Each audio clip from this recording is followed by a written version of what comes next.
Buongiorno e benvenuti, ben ritrovati alla rassegna stampa di Radio Piave in blu condotta dai giornalisti dell'Amico del Popolo. Oggi è giovedì 7 gennaio, tocca a me, Luigi Guglielmi, guidarvi tra le principali notizie. Oggi dobbiamo tenere sicuramente uno sguardo iniziale sul mondo, non solo sulla provincia di Belluno, per quello che sta succedendo negli Stati Uniti. Vediamo subito la copertina del Corriere delle Alpi con la grande foto di prima pagina dedicata alla situazione in America. Stati Uniti, assalto al congresso dei fan di Trump contro Biden. Sapete che ieri c'è stata quella manifestazione, diciamo così, fuori dal congresso, che è la sede della Camera e del Senato negli Stati Uniti, e la chiamiamo manifestazione perché sicuramente è qualcosa che si è auto-organizzato, insomma, però con tratti folcloristici incredibili. Insomma, fatto sta che i sostenitori di Trump, che non accettano il risultato delle elezioni perché il presidente uscente li incita a farlo, a non accettare il risultato delle elezioni,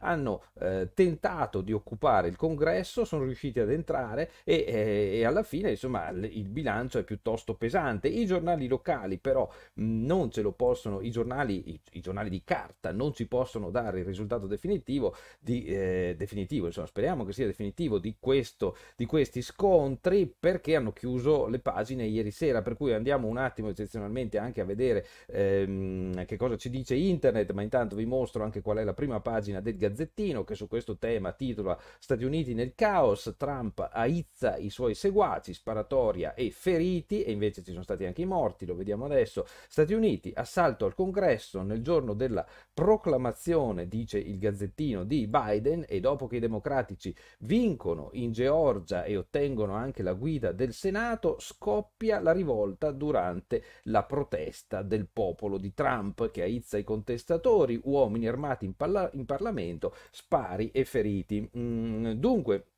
vi mostro, perché penso che ne valga la pena, vedete qui il New York Times di oggi, e il titolone è enorme, perché quanto sta succedendo in America in questo momento, insomma in queste ore, è qualcosa di assolutamente eccezionale, pone tutta una serie di problemi. In questo momento, come vedete, c'è una discussione in atto al Senato, sì, scusate, al Congresso.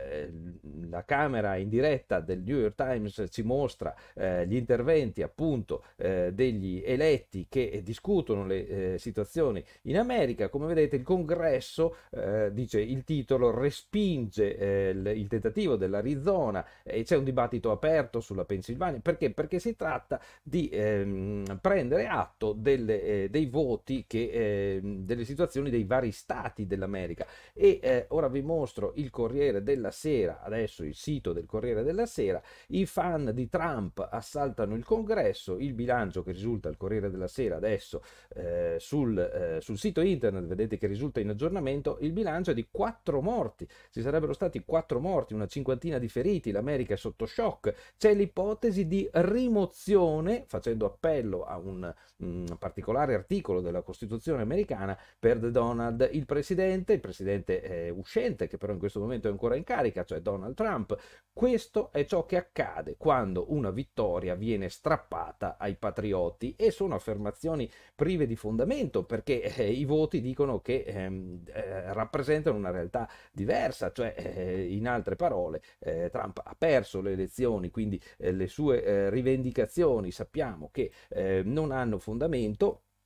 Ma voglio dire, poco importa se secondo Trump la situazione è questa e i suoi seguaci gli vanno dietro. Ora, io credo che si ponga un problema che ci interessa anche così osservare, no? Noi sappiamo che la democrazia americana è stata la prima nel mondo, è stato un modello nel fine del Settecento, alla fine del 1700, per i diritti e le istituzioni che ha rappresentato e messo in piedi, e un po' tutto il mondo, quando si è avviato sulla strada democratica, ha seguito i principi della democrazia americana. Poi ci piacciono o no gli Stati Uniti, questo ci racconta la storia, ecco.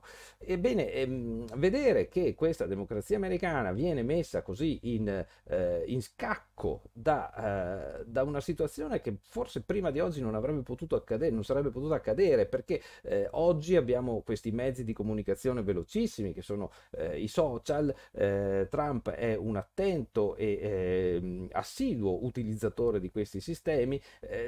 Ci dicono che le notizie che Trump diffonde sono false, tant'è che anche i suoi ultimi messaggi affidati ai social sono stati bloccati dai gestori dei social proprio perché diffonde tra la gente delle informazioni false, sbagliate.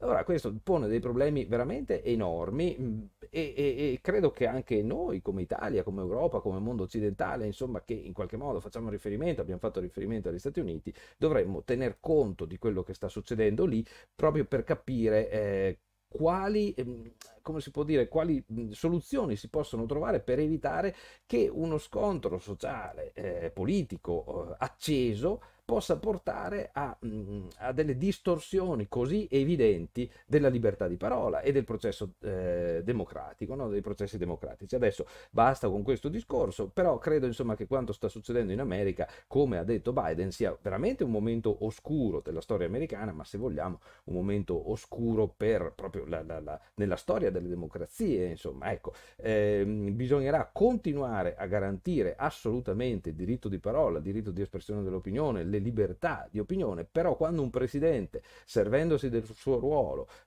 continua a esprimere dati falsi, infatti il New York Times, che abbiamo visto prima, dedica molto spazio al checking, cioè al controllo delle notizie, no? Ecco, questo sicuramente pone dei problemi. Credo che questa cosa non finirà qui, insomma, penso che ci sarà dibattito su quanto stiamo vivendo in queste ore. Va bene.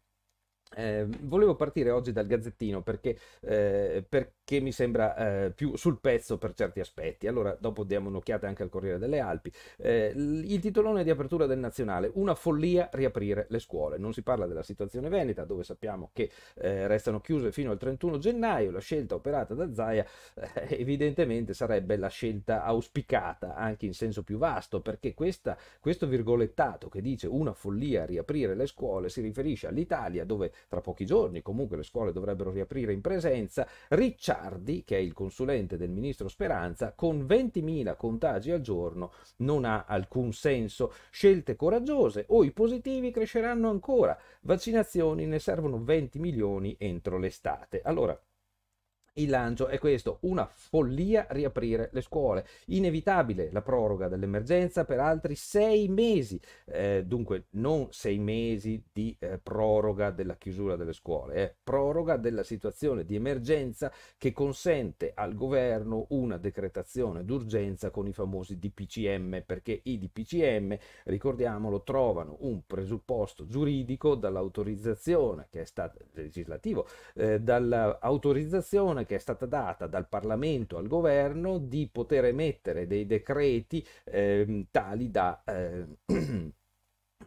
decidere subito, senza passare per il Parlamento, una serie di misure. Anche qui va detto, a proposito di fact-checking, quanta gente sui social, anche sui nostri social, dice che in Italia è in corso un colpo di Stato, che in Italia abbiamo un governo che ha imposto una dittatura. Beh, insomma, anche qui, no?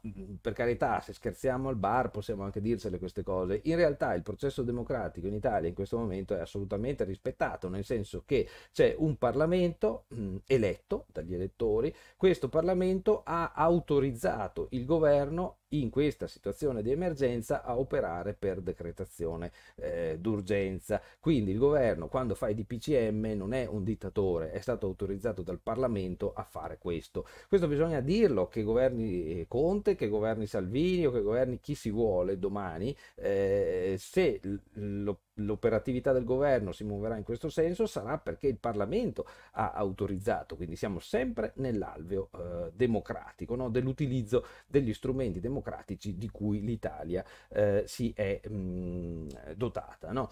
Allora, Quindi quando si parla quando si dice tra virgolette inevitabile la proroga dell'emergenza per altri 6 mesi, che cosa vuol dire? Vuol dire che sarà inevitabile che il Parlamento dia al governo altri 6 mesi di libertà di azione, diciamo, per decretare in materia di coronavirus per far fronte all'epidemia. Perché? All'approssimarsi della nuova divisione dell'Italia in fasce, mentre l'epidemia non accenna ad arretrare, dice il Gazzettino in prima pagina, il consulente del Ministero della Salute, Walter Ricciardi, sceglie la linea dura e chiede scelte coraggiose oppure i contagi saliranno. Tutto dipende anche dalla velocità con cui verranno somministrati i vaccini in tutta l'Italia. L'obiettivo di 20 milioni entro la prossima estate appare ancora lontano. Allora, anche qui dobbiamo commentare per capire. 20 milioni di vaccini entro l'estate, obiettivo lontano, vuol dire che entro l'estate molto probabilmente non riusciremo ad avere in Italia nemmeno un terzo della popolazione vaccinata estate. Sappiamo che per avere la famosa copertura di gregge i numeri necessari sono molto più alti e quindi forse i 2/3 dell'Italia. Noi non riusciremo a vaccinare entro l'estate nemmeno un terzo. Quindi l'unico modo che abbiamo per sopravvivere fino all'estate è proprio quello di cercare di continuare ad attuare delle misure rigorose di prevenzione, che sono le solite: distanziamento, cercare di evitare gli assembramenti, mascherine, lavarsi bene, eccetera. Le solite misure, perché queste ci accompagneranno ancora per mesi. L'abbiamo già detto, probabilmente la situazione tranquilla della copertura vaccinale arriverà per Natale, verosimilmente. Quindi, insomma, abbiamo ancora davanti a noi un periodo piuttosto lungo, no? E questo va detto, va compreso, insomma. Virus, indici in calo nell'Italia, per Veneto e Friuli, anche in Veneto e Friuli, dove Veneto e Friuli il rischio è arancione, il ritorno delle fasce, domani verdetti nelle due regioni, ora l'RT non arriva a 1, cioè in Friuli, e nel Veneto saremmo a 0,90, però attenzione, come ieri scriveva il Corriere della Sera, siamo sempre in bilico attorno all'1 come RT. Se è sopra l'1 il virus circola, e il virus, se circola, piano piano vince lui.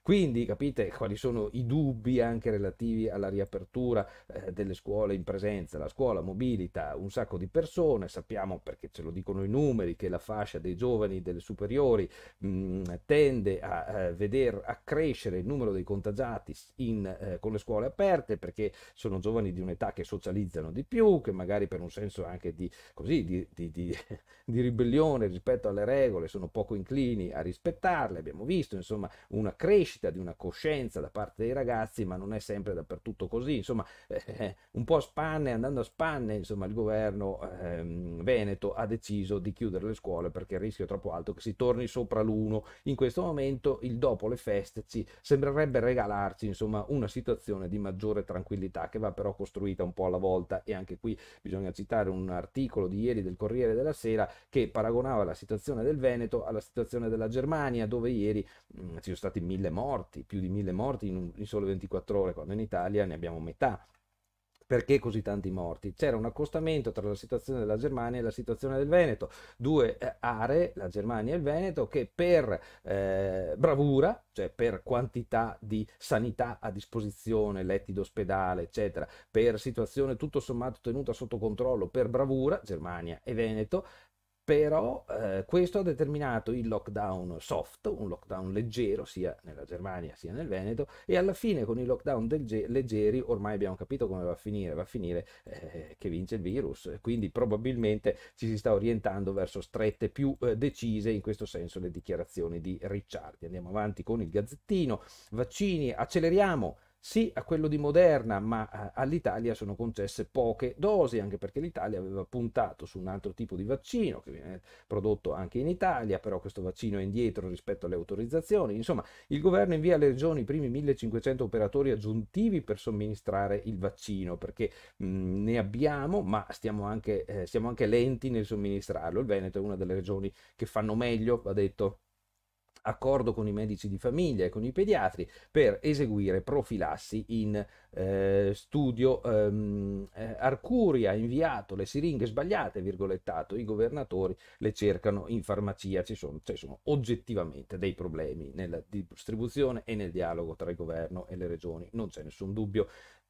la politica non decide e i contagi cresceranno. Questa l'intervista che andrebbe letta, noi purtroppo non ne abbiamo il tempo, a Walter Ricciardi, che è il professore consulente di Speranza. Inevitabile, dice Ricciardi, prorogare l'emergenza di altri 6 mesi. Folle pensare di riaprire le scuole con tutti questi positivi. Prima giù la curva, perché appunto, come si diceva prima, quando l'indice resta attorno all'1, il valore attorno all'1, magari poco sotto, si sta un attimo a vederlo ritornare sopra, come è successo in queste settimane in cui abbiamo 0,90, 95, 1, 1,15, 0,90. Ecco, queste alternanze ci mostrano che quando si va sopra l'1 il virus ricomincia a circolare, e poi quando ricomincia a circolare ormai dovremmo aver capito come va a finire. Pfizer agli anziani, Oxford ai giovani, nessuno può scegliersi la profilassi. Anche questo era un dubbio che circolava: posso scegliere che tipo di vaccino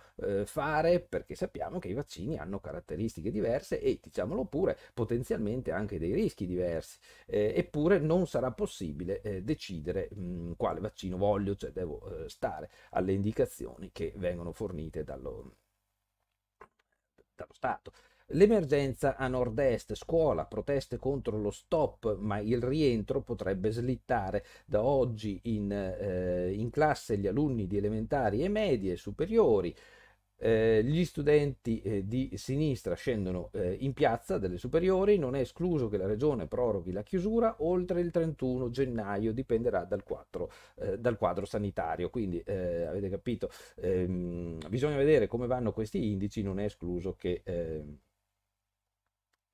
la situazione della scuola venga prorogata nel Veneto. Nord-est cala il contagio, ma si profila l'arancione. Siamo stati in una fascia arancione, non è un grosso dramma se dovessimo continuare in quella fascia, non è neanche la cosa peggiore. Vi leggo questo brevissimo riquadro del Gazzettino, giusto per non perdere la consapevolezza delle parole che stiamo usando, no? La parola chiave, che cos'è l'indice RT? Questo indice RT, di cui abbiamo detto anche prima che sta attorno all'1, l'indice di contagio RT misura la capacità di riproduzione di una malattia infettiva. Vedete, chi ci segue sui social, sto leggendo. Il parametro cambia nel corso del tempo, la T sta per questo, T sta per tempo. Il parametro cambia nel corso del tempo perché tiene conto delle misure di contrasto adottate. Un valore di 2 indica che una persona infetta può contagiarne altre 2. Con le nuove regole la zona arancione scatta già a 1, mentre quella rossa parte a 1,25, perché appunto vuol dire che una persona può contagiarne 1,25. Ecco, allora uno dice: ma 1,25 non è un'altra persona, e allora che problema c'è? C'è perché poi alla lunga questa progressione comincia effettivamente a contagiare delle persone vere, non un quarto di numero, e dopo la progressione resta sempre una progressione esponenziale, quindi di fatto il virus finisce per circolare. E la parabola, se vedete la parabola determinata dall'indice RT, è una parabola, è una curva che parte lenta, poi di colpo si impenna, e questo dobbiamo evitare, questo si vuole evitare. Influenza o Covid? Come si distingue? Domande e risposte per chi vuole saperne più. Pagina 6 del Gazzettino Nazionale. C'è l'approfondimento sulla sparatoria al Congresso degli Stati Uniti. Il Gazzettino però non può essere aggiornato rispetto a quello che vi ho detto io prima, andando a vedere sui social, perché ha chiuso ieri sera. Dice ferita una donna, invece in realtà sappiamo che ci sono stati 4 morti e decine di feriti. Addio ai repubblicani, Donald si fa il suo partito, e anche questa è una strambata, insomma, che deve interrogarci, no, su quello che sta succedendo negli Stati Uniti. Nei 4 anni di mandato, dice il Gazzettino, i conservatori hanno perso il primato nelle 2 Camere. Per il suo nuovo movimento, il tycoon fa affidamento su pochi senatori amici. Ripeto, le cose andranno analizzate bene, perché se c'è qualcosa da imparare da questa vicenda, sarà bene impararlo anche per evitare che in Italia possa succedere qualcosa del genere, perché sappiamo che non è affatto da escludere. L'America cammina davanti a noi, ci piaccia o meno, e bene o male quello che succede in America sappiamo che potrebbe anche arrivare qui da noi. Quindi abbiamo il tempo, se siamo intelligenti, se siamo bravi, per imparare a regolare alcuni fenomeni che vanno sicuramente presi in mano. Sci bloccato, ristori immediati, è il virgolettato, soffre tutta l'economia di montagna. L'assessore regionale Caner: in 4 mesi è in ballo il fatturato di un anno. Ci sono attività che rischiano di chiudere per sempre, ma anche gli aiuti devono essere veloci, altrimenti non serviranno, dice il titolo. Il medico pronto a lavorare gratis, ma l'ULSS lo respinge. Si tratta di situazioni particolari, in questo caso vediamo se riesco a ingrandire così lo leggete con me. Sono pronto a lavorare gratis in prima linea anche nei reparti Covid o solo a fare tamponi, non si tira indietro il professor Francesco Centofanti, nome grosso, già primario del Codivilla di Cortina, a 75 anni, è pronto a rimboccarsi le maniche vista l'emergenza di camici bianchi, ma l'ULSS Dolomiti ha declinato l'offerta che era nata in un braccio di ferro giudiziario tra il medico e l'azienda sanitaria. Massaro, una città sempre più vivibile, sapete che le opposizioni sono passate all'attacco su Massaro con una conferenza stampa online, ovviamente, insomma, in cui hanno sostanzialmente bocciato su tutta la linea il sindaco di Belluno. La nostra visione della città, replica Massaro, loro non l'hanno capita, i cittadini sì, e ci hanno scelti per 2 volte. Il sindaco Jacopo Massaro risponde alla minoranza, rimanda il confronto finale al maggio del 22. Annuncia: continuerò a dare il mio contributo per un progetto di centrosinistra in cui trovino posto gli elementi di novità che hanno caratterizzato i 2 mandati. Cortina, rivoluzione nel piazzale della stazione, c'è il programma, maltempo, tetti pieni di neve, 400 interventi di volontari e vigili, ladri nell'RSA, pensate a Cesio Maggiore accade, ma gli operatori li mettono in fuga. Martedì notte a Cesio Maggiore sono stati però scoperti da alcuni dipendenti. Il caso Cusighe esposto in procura, situazione grave aggravata, resa ancora peggiore dal virus. Caso RSA di Cusighe, spunta un esposto consegnato alla polizia trasmesso in procura. All'interno il racconto di ciò che familiari e dipendenti della RSA di Cusighe, strano questo uso di Cusighe, hanno vissuto negli ultimi 3 anni, una situazione, dicono, aggravata dalla pandemia. Belluno e Alevego, finora 2000 vittime in 2 mesi, l'autovelox da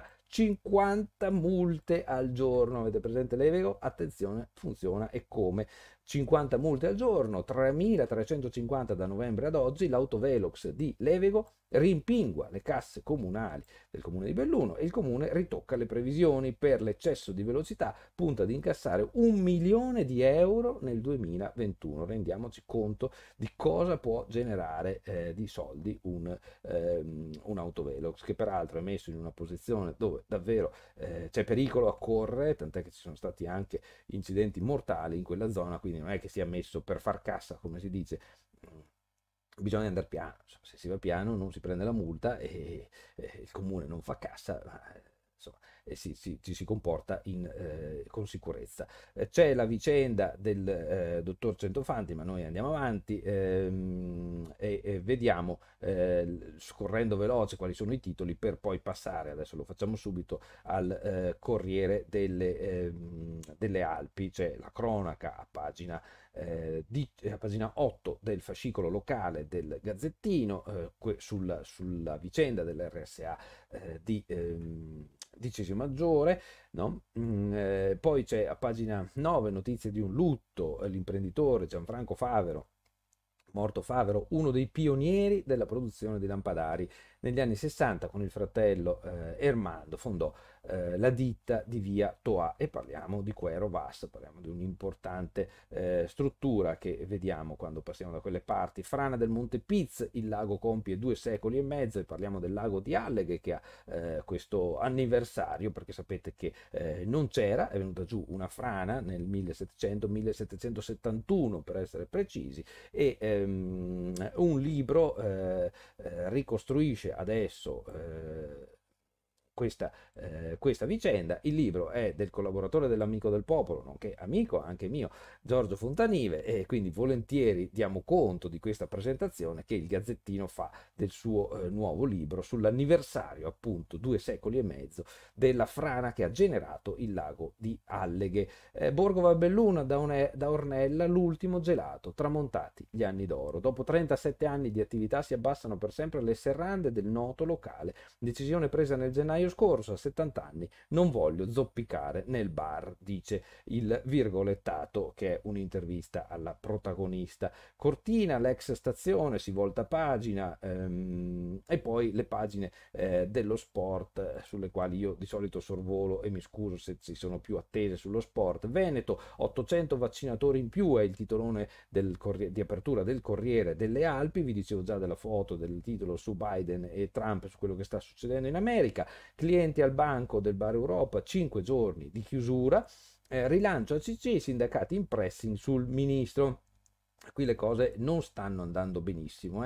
Abbiamo dato durante tutto il 2020 notizie alternanti sulla situazione della CC, che sembrava aver trovato il modo di ricominciare. Adesso insomma bisogna che la situazione venga sbloccata a livello politico. I sindacati sono in pressing, non hanno nessuna intenzione di mollare, ma sarebbe il colmo che una volta trovata la via per la salvezza di quello stabilimento con 200 e passa operatori, tutto naufragasse. Feltre, libro parlato, segna il record con un 2020 da 1969 utenti. Che cosa vuol dire? Vuol dire che nella pandemia il libro parlato, il libro letto, raccontato, insomma, ha avuto successo, è stata una necessità rispetto alla quale il libro parlato, il Centro per il Libro Parlato di Feltre, ha saputo dare delle risposte.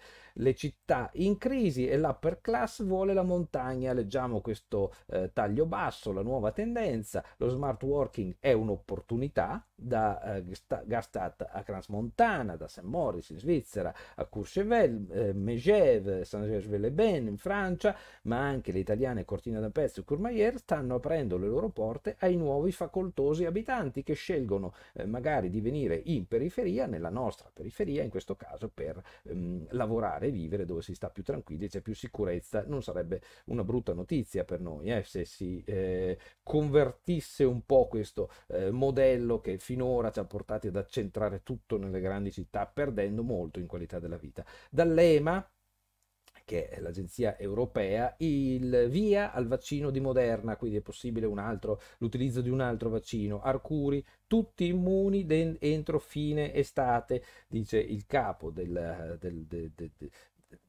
gestione, del meccanismo di gestione dell'emergenza, no?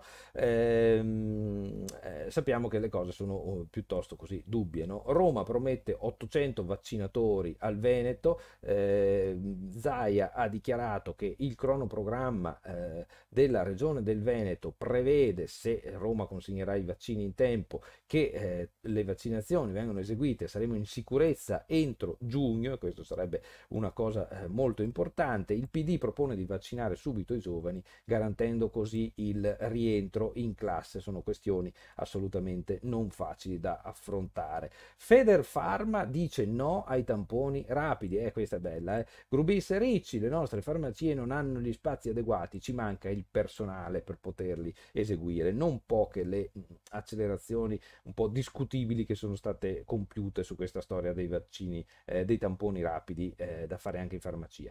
Le nuove regole preoccupano mamme e papà. E perché? Perché le nuove regole sulla scuola dicono che se c'è un positivo si sta a casa tutti subito, con un positivo si sta a casa subito. L'avete capita, no? Questa cosa la ripetiamo, insomma, se non è chiara. Le nuove regole della regione dicono che in presenza di un positivo in classe non è più come prima, che tutti fanno il tampone rapido e se nessun altro è positivo si va a scuola.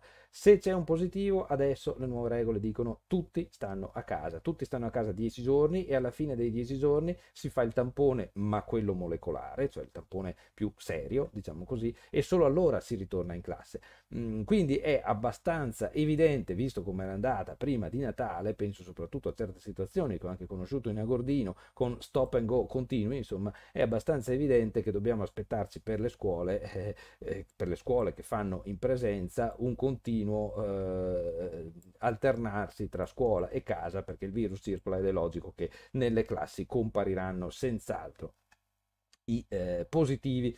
Allora abbiamo pochissimo tempo, c'è una bella intervista di Francesco Dalmas a Nocivelli, che è come si dice, il patron della Costan, che si chiama EPTA, perché è un gruppo, no? Di Limana, che è una delle nostre più grandi industrie, Nocivelli, investimenti per 20 milioni, EPTA Costan tornerà ai livelli del 2018. Queste sono bellissime notizie per la nostra economia e quindi ben volentieri diamo spazio anche a questo nella nostra rassegna stampa. L'amministratore delegato è convinto che i nuovi prodotti orientati alla sostenibilità ambientale faranno la differenza. Non abbiamo preso il Covid sotto gamba, chiudendo lo stabilimento una settimana prima dello stop governativo. Vedete, le aziende lungimiranti sanno anche organizzarsi, bisogna vedere se c'è anche lo spazio per poterlo fare. I ristoranti aprono per 2 soli pranzi, i titolari servono ristori e garanzie, chiedono ristori anche i rifugi e poi un po' di resoconto di quello che è successo in America, ma ripeto, i giornali purtroppo oggi, i cartacei non riescono ad avere la situazione completa e finale come quella che abbiamo cercato di mostrarvi noi attingendo direttamente ai giornali online. Vi ringrazio per la vostra attenzione, vi auguro una buona giornata, state con noi, www.amicodelpopolo.it, Radio Piave, i nostri social, ci trovate dappertutto. Ciao a tutti, grazie.